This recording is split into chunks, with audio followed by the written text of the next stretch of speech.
The big reveal always sets off a standing ovation and a chorus of oohs and ahs. The Tyler Morning Telegraph reports the climactic moment takes place near the end of the Texas Rose Festival Queen's coronation, the formal presentation on stage of the Rose Queen and her court. After the court members have their moment in the spotlight comes the much-anticipated entrance of the Rose Queen. It is the first time the public sees the Queen in her gown. The showstopper is the gown's flowing train. Typically about 6 feet wide and 16 feet long, the train is covered with beads, sequins, rhinestones and iridescent crystal jewels that sparkle under the stage lights. The train's design and decorative embellishments reflect the festival's theme and the heritage and interests of the Queen, a young woman from a family with a long history of support and service to the festival. Gown is a breathtaking work of art. This year's festival runs Thursday through Sunday. The Rose Queen and lavish coronation ceremony have been part of the festival since its inception in 1933. The first queen, 20-year-old Margaret Copeland, was presented as Queen of the Rose Kingdom under bright lights in Tyler's Bergfeld Park. She is praised in one account as having all the dignity and graciousness associated with royalty. Queen Margaret's coronation gown was made of white chiffon and velvet and described as having dignified lines. Her train was made of white crepe and adorned with gleaming sapphires, notes the description in 50 Years, Texas Rose Festival Association. Since Queen Margaret's humble dress, the Queen's gown increasingly has become more elaborate. For the past few decades, the gown has been designed exclusively by Win Morton of Dallas, who is known for his creativity and ability to work with the world's finest fabrics.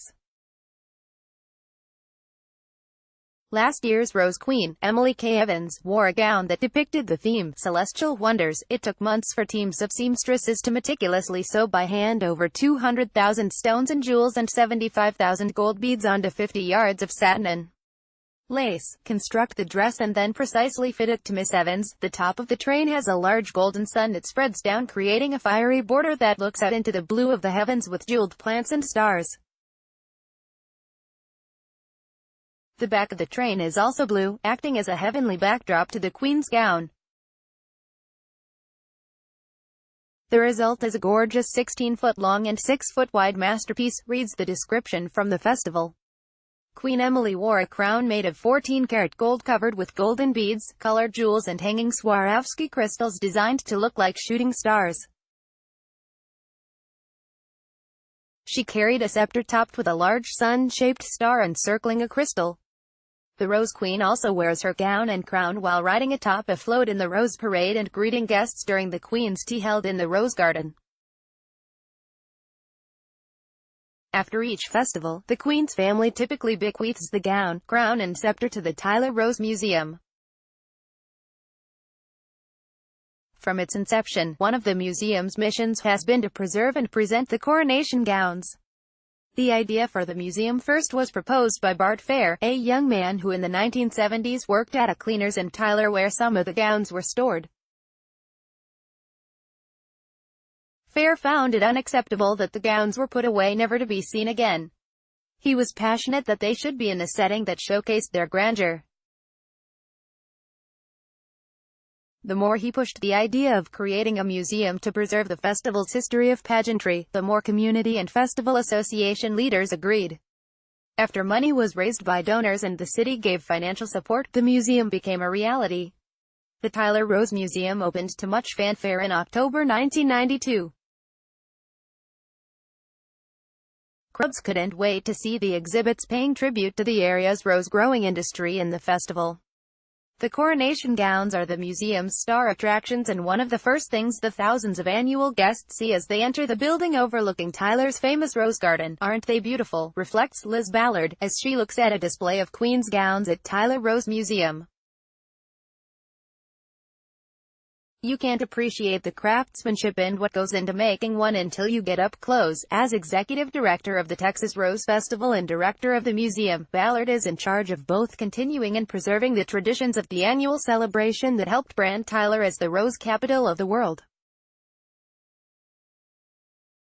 About 75% of all Queen's gowns and regalia are now the property of the museum.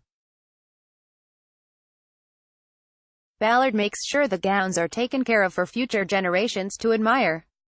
About 10 gowns are always on display. Gowns are kept on view for only about 3 months at a time to reduce their exposure to bright lights, which eventually would begin to fade the fabric. Ballard said the week of the Texas Rose Festival brings largest attendance to the museum thanks to thousands who are in town for festival events. When not on view, the coronation gowns are in storage at the museum. We keep them back here, said Ballard as she entered a room in the back not open to the public. She opens one of a series of large cabinets and carefully pulls back chemical-free cotton sheeting protecting a gown in storage. We cover all the embellishments with acid-free paper, she said, pointing out the paper wrapped around layered fabric in the shape of roses protruding from a gown's train. Museum employees must be extremely careful that the thousands of beads, jewels and sequins do not snag or tear the delicate fabric or damage the props.